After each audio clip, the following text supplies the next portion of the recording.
ബാക്കി എവിടെ വീട്ടു ജോലിക്ക് എന്നാലും കിട്ടുന്നതിൽ കൂടുതൽ അവിടെ നിന്ന് കിട്ടും. അന്നാ ജോലിക്കാര് പറഞ്ഞതേ അത്യാവശ്യ കാര്യങ്ങൾക്കൊക്കെ സഹായിക്കാറുണ്ടെന്നാ.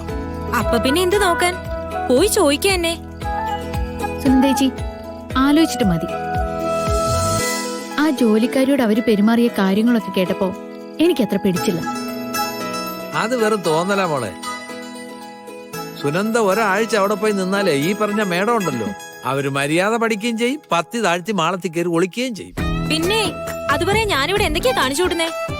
അല്ല, ആരെങ്കിലും വിളിച്ച് നിങ്ങൾ ആ ജോലിക്കാരി ഒന്ന് ശരിയാക്കോ? ആരെ വിളിച്ചു ചോദിക്കാൻ? നേരെ അങ്ങോട്ട് ചെല്ലുക, ജോലിക്കാർ ആവശ്യമുണ്ടോ എന്ന് ചോദിക്കുക. നിർത്തുകയാണെങ്കിൽ നിൽക്കുക, പോവാൻ പറഞ്ഞാ പോവുക, അത്ര തന്നെ.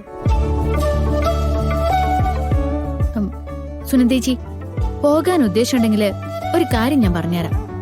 സുനന്ദേച്ചി മോളെയും കൂട്ടിട്ട് പോയാ മതി. മിണ്ടാതിരിക്കും. ആ മേഡത്തിനെ ഒരു മോളെ ഉള്ളൂ എന്നല്ലേ ഗോപാലമാമ പറഞ്ഞത്?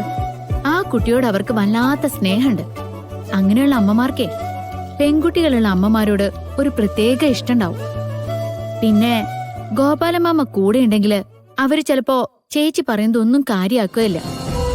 സംഗതി കൃഷ്ണമോള് പറഞ്ഞ ഉഗ്രൻ ഐഡിയ. നീ വേണമെങ്കിൽ ഒരു കാര്യം ചെയ്യ സുനന്ദേ, കൊച്ചിന്റെ അച്ഛനെ ചത്തുപോയെന്ന് പറ. ദേ, എന്നെ കൊണ്ടൊന്ന് പറയിപ്പിക്കില്ലേട്ടോ. വല്ലാത്തൊരു തമാശ തന്നെ. നീ ചൂടാവാതടി മോളെ കൃഷ്ണൻ. എന്നാ പിന്നെ മോളൊരു കാര്യം ചെയ്യും, ഇവരെ രണ്ടുപേരെയും കൂട്ടിട്ടെ മോളിലൂടെ പോ. ബാക്കിയൊക്കെ നമുക്ക് വരണടുത്ത് വെച്ച് കാണാന്ന്. എന്തേച്ചി? പോയി നോക്കാം. പക്ഷേ മോളെ കൊണ്ടുപോണ്ട, ഞാൻ ഒറ്റയ്ക്ക് പോവാം. എന്തെങ്കിലുമൊക്കെ സഹായിക്കുമെന്ന് കേട്ടപ്പോഴാ എനിക്കൊരു താല്പര്യം. നമുക്കിപ്പോ ചാരി നിൽക്കാനൊരു തൂണുണ്ടെങ്കിലേ പറ്റൂ.